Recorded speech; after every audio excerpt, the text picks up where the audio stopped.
எகிப்தில் உள்ள பிரமிடுகள். இஸ்ராயலர்களை கொடுமைப்படுத்தி கடினமான வேலைகளை செய்ய வைத்து எகிப்தில் உள்ள தீசா என்ற பகுதியில் பராவோ மன்னர்களால் கட்டப்பட்ட பிரமிடுகள் உலக அதிசயங்களில் ஒன்றாக இப்பொழுதும் காட்சியளிக்கிறது. கிமு 5000 முதல் கிமு 322 வருடம் வரை எகிப்தில் ஆட்சி செய்த அரச பரம்பரையினர்தான் பராவோ ஆவர்.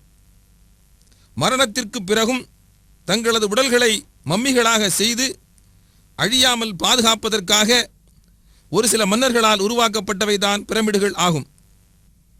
கிமு 2650 கட்டப்பட்ட சியோப்ஸ் என்ற குஃபு அரசனின் இந்த பிரமிடுதான் மிக பெரியதாகும். இது சராசரியாக 2100 கிலோ எடையுள்ள 23 லட்சம் கற்களை கொண்டு கட்டப்பட்டுள்ளது. இதன் உயரம் 147 மீட்டர்களாகும். இதை கட்டுவதற்கு 3 லட்சம் தொழிலாளர்கள் 20 ஆண்டுகள் மிக கடினமாக வேலையில் ஈடுபடுத்தப்பட்டார்கள். கனம் தூக்கும் கிரேன்கள் இல்லாத அந்த காலத்தில் இக்கற்களை அந்த உயரத்துக்கு கொண்டு செல்வதற்கு தொழிலாளர்கள் எவ்வளவு கஷ்டப்பட்டிருப்பார்கள் என்பதை நினைத்து பாருங்கள். கீசாவில் உள்ள 2வது பிரமிடு செஃபேன் என்ற அரசனுடையதும் 3வது பிரமிடு மைசேரினஸ் அரசனுடையதும் ஆகும். சிறிய 3 பிரமிடுகள் அரசிகளுடையதாகும். பரோவா அரசர்கள் இஸ்ராயலர்களை துன்புறுத்தி வந்ததாக திருக்குர்ஆன் சூரா அல் அராஃப் அத்தியாயம் 7 வசனம் 129 கூறுகிறது.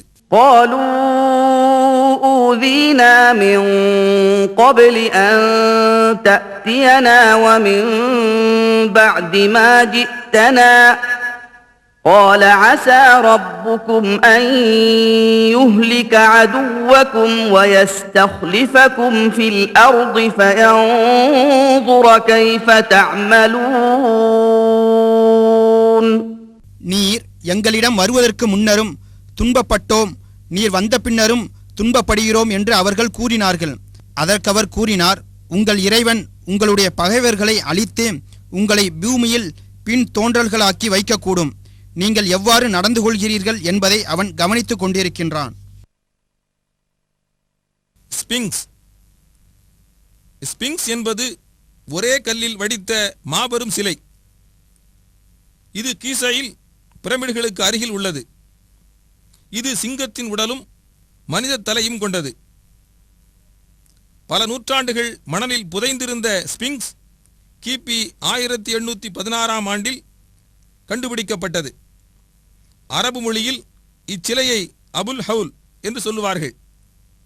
நைல் நதி கரையின் பாதுகாவலனாக இச்சிலையை மூடநம்பிக்கையாளர் ஃபிர்அவுன்